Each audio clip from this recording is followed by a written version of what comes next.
Hi hello నమస్తే welcome back to our channel Spicily. This is Charishma. పచ్చి కొబ్బరిలతో ఎన్నో రెసిపీస్ చూసి చేసుకునే ఉంటారు. నేను ఈరోజు అయితే పచ్చి కొబ్బరిలతో కొబ్బరి ముట్టులు ఎలా ప్రిపేర్ చేసుకోవాలో డిఫరెంట్గా టేస్టీగా చూపించబోతున్నా. దానికంటే ముందు మన ఛానల్ని సబ్స్క్రైబ్ చేసుకొని వాళ్ళు సబ్స్క్రైబ్ చేసుకోండి. Do like, comment and share. So ప్రాసెస్లోకి వెళ్తే ముందుగా ఒక కొబ్బరికాయ పెంకు తీసేసి ముక్కలుగా చేసుకొని పక్కన పెట్టుకోవాలి.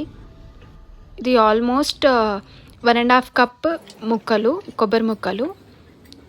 సో ఈ కొబ్బరి ముక్కలు అన్నిటినీ మిక్సీ జార్లోకి తీసుకొని ఫైన్గా బ్లెండ్ చేసుకుందాం.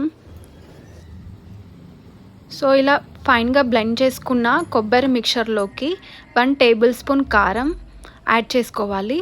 కొబ్బరి ముట్టిల్ని ఆయిల్లో డీప్ ఫ్రై చేసుకోవాలి కాబట్టి బైండింగ్కి పిండి కావాలి. సో దీంట్లోకి శనగపిండిని యాడ్ చేసుకోవాలి. 2 టేబుల్ స్పూన్స్ పిండిని యాడ్ చేసుకుందాం. ఇఫ్ మీరు కనుక ఫస్ట్ టైం ట్రై చేస్తున్నట్లయితే 1/2 టేబుల్ స్పూన్ శనగపిండిని ఎక్స్ట్రా యాడ్ చేసి ట్రై చేయండి. నెక్స్ట్ దీంట్లోకి 1/2 టేబుల్ స్పూన్ ఉప్పు యాడ్ చేసుకోవాలి. తర్వాత 1/2 టేబుల్ అల్లం వెల్లుల్లి పేస్ట్ కూడా వేసి అన్నింటినీ ఒకసారి మిక్సీలో వేసి తిప్పుకోవాలి.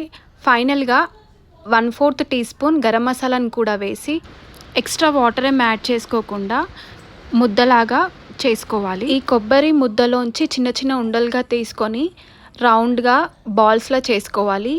ఇవి రౌండ్గా వస్తే బైండింగ్ పిండి కరెక్ట్గా సరిపోయినట్టు. ఒకవేళ రాకపోతే ఇంకొంచెం శనగపిండిని కూడా యాడ్ చేసుకొని ముట్టిలని ప్రిపేర్ చేసుకొని పక్కన పెట్టుకోండి. నెక్స్ట్ స్టవ్ ఆన్ చేసి ప్యాన్ పెట్టుకొని ప్యాన్ కొంచెం హీట్ అయిన తర్వాత డీప్ ఫ్రైకి సరిపడా ఆయిల్ని పోసుకొని వేడి చేసుకోవాలి. ఈలోపు ముట్టిల్ని ప్రిపేర్ చేసుకొని పక్కన పెట్టుకోవాలి. ఇట్లా ప్రిపేర్ చేసుకున్న ముట్టిలని ఆయిల్ ఎక్కువ హీట్ అవ్వకముందే ముట్టిలను వేసి డీప్ ఫ్రై చేసుకోవాలి. ఎక్కువ హీట్ అవుతే లోపల అంతా ఉడకకుండా బయట కలర్ మాత్రమే వచ్చి ముట్టిలంతా టేస్ట్ బాగుండవు. సో సిమ్ టు మీడియం ఫ్లేమ్లోనే డీప్ ఫ్రై చేసుకోవడానికి ట్రై చేయండి. ఇట్లా ముట్టిలను వేసిన వెంటనే కదపకుండా ఒక 2 మినిట్స్ ఆయిల్లో ఫ్రై అయిన తర్వాత వాటిని రివర్స్ చేసుకొని డీప్ ఫ్రై చేసుకోండి. ఒకవేళ ముట్టీలు డీప్ ఫ్రై చేసుకునేటప్పుడు రౌండ్గా బౌల్స్లో ఉండకుండా ఆయిల్ అంతా స్ప్రెడ్ అయితే కనుక బైండింగ్ పిండి సరిపోనట్టు. అన్నీ ఒకేసారి వేసుకోకుండా 1-2 వేసి చెక్ చేసుకొని మిగతా అన్నిటిని డీప్ ఫ్రై చేసుకోండి. ఫస్ట్ సిమ్లో ఉంచి తర్వాత మీడియం ఫ్లేమ్లోకి టర్న్ చేసుకొని గోల్డెన్ బ్రౌన్ కలర్ వచ్చేంత వరకు ముట్టిలను డీప్ ఫ్రై చేసుకొని టిష్యూ బౌల్లోకి తీసుకోండి. సో అలాగే అన్నీ మిగతా ముట్టిలను కూడా వేసుకొని డీప్ ఫ్రై చేసుకోండి.